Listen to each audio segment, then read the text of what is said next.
Hi dear. നിങ്ങളുടെ മനസ്സിനെയോ ശരീരത്തെയോ ആത്മാവിനെയോ ആ, വേദനിപ്പിക്കുന്ന രീതിയിൽ, ഒരു ജീവിതത്തിലൊരു സംതൃപ്തി ഇല്ലാത്ത രീതിയിൽ എന്തെങ്കിലും ഒരു കാര്യം നിങ്ങളിപ്പോൾ ഫേസ് ചെയ്യുന്നുണ്ടെങ്കിൽ അവിടെ നിങ്ങളിപ്പോൾ എന്താണ് മനസ്സിലാക്കേണ്ടതെന്നാണ് നോക്കിയിട്ടുള്ളത്. നിങ്ങളുടെ ശരീരവും മനസ്സും ആത്മാവും ഏത് എനർജിയിലാണ് ഉള്ളത്, അലൈൻഡ് ആണോ എന്നാണ് നോക്കിയിട്ടുള്ളത്.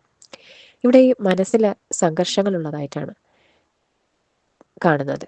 അതായത് നിങ്ങളൊരു ലക്ഷ്യത്തിലേക്ക് ഫോക്കസ് ചെയ്ത് മുന്നോട്ട് പോകുമ്പോൾ അവിടെ നിങ്ങളെ തടസ്സപ്പെടുത്തുന്ന വ്യക്തികളുണ്ട്, ചിലപ്പോൾ സാഹചര്യങ്ങളായിരിക്കും.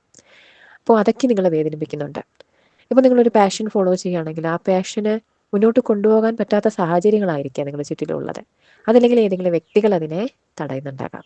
അപ്പോൾ അവിടെ നിങ്ങൾ അതിൽ വിഷമിക്കുകയാണ്, അത് ആ പാഷൻ ഫുൾഫിൽ ചെയ്യാൻ പറ്റാത്തതുകൊണ്ടോ അല്ലെങ്കിൽ ആ പാഷനുമായിട്ട് മുന്നോട്ട് പോകാൻ കഴിയാത്തതുകൊണ്ടോ. അതുപോലെ നിങ്ങളുടെ ശരീരം ഒരു സ്നേഹം ആഗ്രഹിക്കുന്നുണ്ട്. കഴിഞ്ഞ കാലങ്ങളിൽ നിങ്ങൾക്ക് ലഭിച്ചിട്ടുള്ളൊരു സ്നേഹമാണ്. അതൊരു ലവ് റിലേഷൻഷിപ്പ് ആയിരിക്കാം, അതല്ലെങ്കിൽ നിങ്ങളുടെ അച്ഛനിൽ നിന്നോ അമ്മയിൽ നിന്നോ സഹോദരങ്ങളിൽ നിന്നോ സുഹൃത്തുക്കളിൽ നിന്നോ ഒക്കെയും നിങ്ങൾക്ക് മുൻപ് ലഭിച്ചിരുന്ന ഒരു സ്നേഹമാണ്. ആ ഒരു സ്നേഹം വേണം എന്ന് നിങ്ങളുടെ ശരീരം ആഗ്രഹിക്കുന്നുണ്ട്. ചിലപ്പോൾ അത് നിങ്ങളുടെ ശാരീരിക ബുദ്ധിമുട്ടുകൾ കൊണ്ട് അവരുടെ ഒരു പ്രസൻസ് ആഗ്രഹിക്കുന്നതാവാം.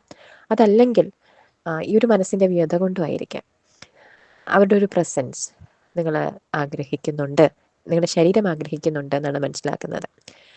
അതേസമയം ആത്മാവ് ഇവിടെ നിങ്ങളുടെ ഈ ഒരു ആഗ്രഹത്തെ, ചിലപ്പോൾ നടക്കാൻ കഴിയാത്ത ആഗ്രഹമായിരിക്കാം, ആ ഒരു വ്യക്തി ചിലപ്പോൾ ലൈഫിലേക്ക് ഇനി വരണം എന്നുണ്ടാവില്ല, നിങ്ങളുടെ ലൈഫിൽ നിന്ന് പോയൊരു വ്യക്തിയായിരിക്കാം.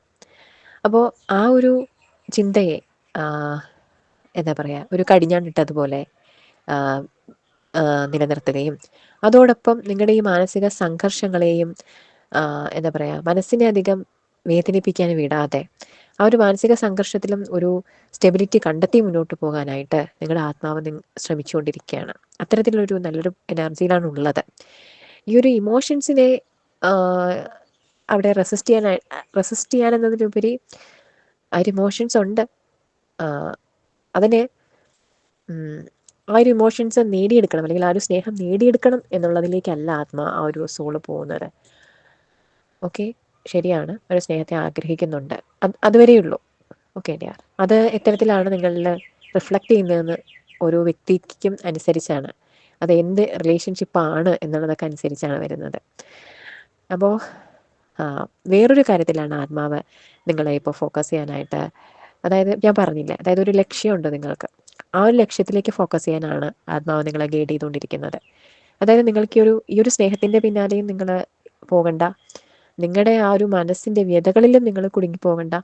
ഇതിൽ നിന്നൊക്കെയും നിങ്ങൾ വളരെ മെച്യൂർഡായിട്ട് നിങ്ങളുടെ ലക്ഷ്യത്തിലേക്ക് ഫോക്കസ് ചെയ്ത് പോകണം എന്നുള്ള രീതിയിലാണ് ആത്മാവ് നിങ്ങളെ ഗൈഡ് ചെയ്തുകൊണ്ടിരിക്കുന്നത്.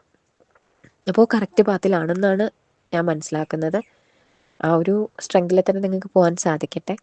ഈ ഒരു സ്നേഹത്തിൻ്റെ കാര്യത്തിൽ മാത്രമാണ് എനിക്ക് അറിയാത്തത്. അത് എത്തരത്തിലുള്ള സ്നേഹമാണ്, നിങ്ങൾക്ക് അത് പോസിബിൾ ആയിട്ടുള്ള ഒരു കാര്യമാണോ അല്ലയോ എന്ന് അറിയുന്നില്ല.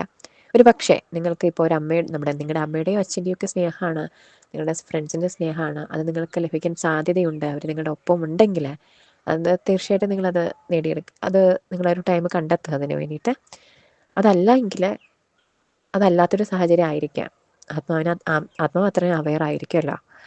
അപ്പോൾ അതല്ലെങ്കിൽ നിങ്ങൾ ആ ഒരു സ്നേഹത്തെ എന്താ പറയുക, അത് മനസ്സിലാക്കി തന്നെ മുന്നോട്ട് പോവാം. Okay dear, thank you so much.